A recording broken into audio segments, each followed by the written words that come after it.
bago ako mag-umpisa, papurihan natin ang Diyos. Sa Diyos na makapag-iingat sa atin upang huwag tayong magkasala at makapaghaharap sa atin ng walang kapintasan at may malaking kagalakan sa kanyang kaluwalhatian. Sa iisang Diyos na tagapagligtas natin sa pamamagitan ni Jesucristong Panginoon natin. Sa Kanya ang kapurihan, karangalan, kadakilaan at kapangyarihan mula pa noong una, ngayon at magpakailan paman. Amen? Okay, Ephesians chapter 5 verse 14, nasusulat na, at ang naliwanagan ay nagiging liwanag, kaya't sinasabi na gumising ka, ikaw na natutulog, bumangon ka, magbangon ka sa mga patay at liliwanagan ka ni Kristo. Itong sinabi ni St. Paul na gumising ka, na natutulog, magbangon ka sa mga patay, sinabi ito ni Propeta Isaiah sa Old Testament. Sinabi ni Propeta Isaiah na bumangon ka Jerusalem at magliwanag tulad ng araw, nililiwanagan ka ng kaningningan ng Panginoon.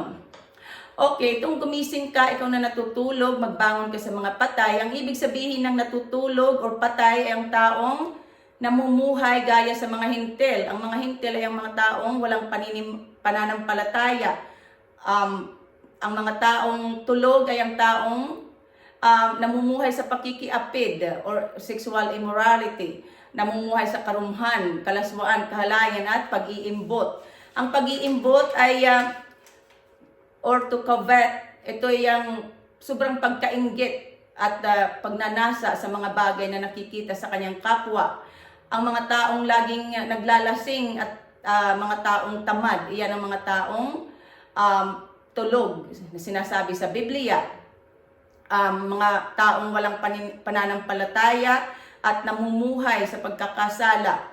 Sa Biblia sinasabi sa atin na gumising ka. Ang ibig sabihin ng gumising ka, mag-aral tayo ng Bible, pag-aralan natin ang gospel tungkol kay Jesus Christ at liliwanagan ni Kristo ang ating isip. Ipapaliwanag sa atin ng Panginoon ang kasulatan upang mamulat ang ating isip. Maliwanagan ng ating isip upang tayo'y manalig sa Panginoon. Ang aral tungkol kay Kristo ay ang pinakamahalagang aral na ibinigay nila sa atin sa Biblia. Ito ang aral na ibinigay nila sa atin. Si Kristo ay namatay dahil sa ating kasalanan bilang katuparan ng nasasaad sa kasulatan at muling nabuhay sa ikatlong araw ayon din sa kasulatan. At siya ay napakita kay St. Peter at saka sa 12 at pagkatapos napakita siya sa more than 500 people. 1 Corinthians 15 verse 3 to 6. Okay, sa panahon ngayon, marami ang mga Christian na nagsasabing Christian sila at may pananampalataya, ngunit hindi naman nakikita ang kapangyarihan nito sa kanilang pamumuhay. Patuloy sila sa paggawa ng kalaswaan at kahalayan. Ang faith manifest godly behavior and righteous living. Okay? So, dahil nga marami ang mga Christian ngayon na hindi pa naliliwanagan ng isip, kaya patuloy sila sa paggawa ng kalaswaan kahalayan. So, kailangan nag-aaral tayo ng Bible. Ang pagsisimba-simba ay hindi sapat. Kailangan nating mag-aral ng Biblia. Ang mga taong naliwanagan na ay hindi na dapat gumagawa ng kalaswaan at kahalayan. Hindi na dapat binabanggit ang mga pananalitang mahahalay at malalaswa. Iniiwasan na ang mga walang kabuluhang usapan at mga pagbibirong hindi nararapat. Hindi na dapat naglalasing. Ang dapat nating gawin ay mamuhay tayong maingat tayong namumuhay. Iyan ang sinasabi sa atin sa Biblia.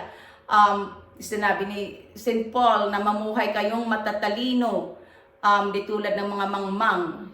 Sabi ni St. Paul na mamuhay kayong tulad kay Kristo, na puspos ng pag-ibig. Dahil sa pag-ibig sa atin, inihandog niya ang kanyang buhay bilang mahalimuyak na hain sa Diyos. So, iyan ang sinasabi sa atin sa Biblia na mamuhay tayo sa liwanag, sabi ni St. Paul. Sapagkat ang pamumuhay sa liwanag or ang ibinubunga ng pamumuhay sa liwanag ay pawang mabuti, matuwid at totoo. Okay? Sinabi sa atin ni St. Paul na ang naliwanagan ay nagiging liwanag. Ibig sabihin ng naliwanagan ay ang taong na nag-aral na at natutuhan na ang mga aral ni Kristo, ang taong namumuhay sa pananampalataya, naliwanagan na ang kanyang isip tungkol kay Kristo, tungkol sa katotohanan. At sila ay nagiging liwanag or ilaw sa gitna ng mga taong liko ang pamumuhay. In other words, nagiging mabuti silang example sa mga taong walang pananampalataya. Sinabi sa atin ng Panginoon sa Matthew chapter 5 verse 14 to 16 na kayo'y ilaw sa sanlibutan, walang nagsisindi